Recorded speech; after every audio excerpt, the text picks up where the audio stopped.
Collective artist नेटवर्कच्या संस्थापकांच्या मते राधिका ही केवळ एक इन्फ्लुएन्सर नाहीये, तर ती अशी पण एक कथा सांगू शकते जी लोकांना भावनिकरित्या जोडेल आणि त्यांना आपलीशी वाटेल किंवा त्यांना आपलंसं करून घेईल.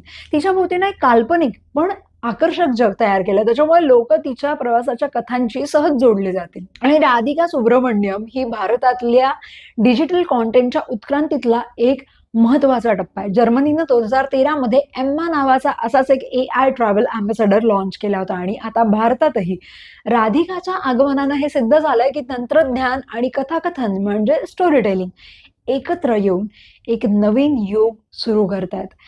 राधिकाच्या माध्यमातून भविष्यातला जो प्रवासाचा अनुभव आहे तो कसा असेल याची एक आकर्षक झलकच आपल्याला मिळते आणि ती केवळ एका क्लिकवर भारताचं सौंदर्य आणि संस्कृती जगभरातील प्रेक्षकांपर्यंत पोहोचवतीये.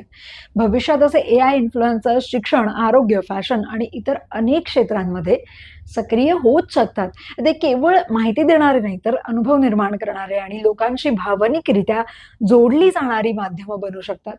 राधिका सुब्रमण्यम हे याचंच पहिलं पाऊल आहे असं म्हणायला काही हरकत नाही. खरं आहे की नाही? एक असा प्रवास जो केवळ भौगोलिक नाहीये तर डिजिटल आणि भावनात्मकही आहे. तुमच्या मते भविष्यामध्ये AI इन्फ्लुएन्सर्स आपल्या दैनंदिन जीवनात आणखी कोणत्या प्रकारे बदल घडवून आणू शकतात? कमेंट करून नक्की सांगा आणि खरं आहे की नाही चॅनल सबस्क्राईब करा.